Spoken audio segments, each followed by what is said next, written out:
সেখানে ছেলেরা আড্ডা দিত, সিগারেট খেত। ওই সিগারেটের লাইটে আমি পড়াশুনো করতাম। তা আপনি সিগারেটের লাইটে পড়াশোনা করে জিপিএ 5 পেলেন তাহলে? জি। Hello WhatsApp guys, BN star 24 থেকে আমি বিপ্লব আছি আপনাদের মাঝে। আজকে একটা প্রতিবেদন নিয়ে চলে এসেছি, তো লেটস গো, আমাদের সাথে থাকুন সব সময়। তো আমরা তাকে পেয়ে গেলাম, সেই এইচএসসি পরীক্ষায় কি করে জিপিএ 5 পেলে, এত গরিবের সন্তান। তো তার কাছ থেকে প্রশ্ন করব এবং জানার চেষ্টা করব এবং সকলের মাঝে তুলে ধরবো তিনি কিভাবে জিপিএ 5 পেলেন। তো আমরা ভাইয়ের কাছ থেকে শুনবো এবং সবাইকে জানানোর চেষ্টা করব তিনি কিভাবে এত গরিবের সন্তানের জিপিএ 5 পেলেন। তো ভাই, গরিবের সন্তানের কিভাবে জিপিএ 5 পেলেন এই এইচএসসি পরীক্ষা, যদি আমাদের এর সাথে একটু বলতেন।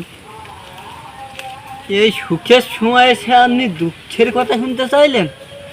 তো কি বলবো ভাই, দুঃখের কথা। ওই আমি মনে করেন যে পাশে ক্লাবে ধারে পড়াশুনো করতাম।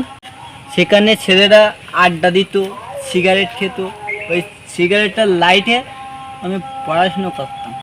তা আপনি সিগারেটের লাইটে পড়াশোনা করে জিপিএ 5 পেলেন তাহলে? জি। তো ভাই, আমরা শুনতে পেয়েছি আপনি নাকি অনেক গরিবের সন্তান। তো আপনি কিভাবে পড়ালেখার খরচ চালাতেন, যদি একটু দর্শকদের উদ্দেশ্যে বলতেন। তো ভাই, আমি যেভাবে খরচ চালাইছি পড়াশুনোর, সেটা হচ্ছে ক্লাবের ছেলেমেয়েরা যে সিগারেট খেত, সিগারেটের পুটকি বেচতাম। এবং এই পুটকি বেচে আমি ব্যবসা একটু উন্নতি করতে করতে এখন তাদের গাঁজার যোগান দেই। এবং গাঁজার যোগান দিতে দিতে মনে করেন যে ওদের কাছ থেকে আমার বেশ কিছু টাকা পয়সা আমি লেনদেন করি। এভাবে আমার পড়াশোনা চালাচ্ছি। এবং আপনারা দোয়া এবং আশীর্বাদ করবেন যে আমি যেন বড় হয়ে মদের ব্যবসা করতে পারি এবং আমার পড়ালেখাটা যেন মাস্টার্স পর্যন্ত কমপ্লিট করতে পারি, যাতে আমি মনে করেন যে 250 টাকা বা 200 টাকা বেশি ইনকাম করতে পারি। সেটাই করবেন, যাতে আমি আরো অনেক বড় হতে পারি। তো প্রিয় দর্শক মন্ডলীগণ, আপনারা শুনলেন তিনি কিভাবে জিপিএ 5 পেলেন এবং তিনি বিড়ির পুটকি বিক্রি করে এবং তারপরে গাঁজার ব্যবসা করে জিপিএ 5 পেলেন।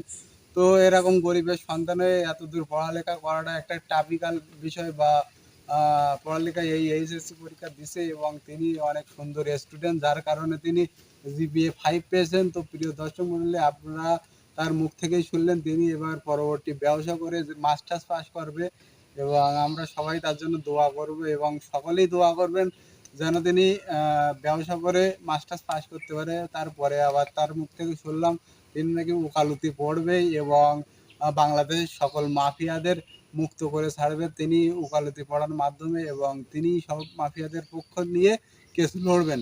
তো প্রিয় দর্শক, তার জন্য একটু দোয়া করবেন এবং প্রার্থনা করবেন তার মনস্কামনা যেন পূরণ হয়ে যায়।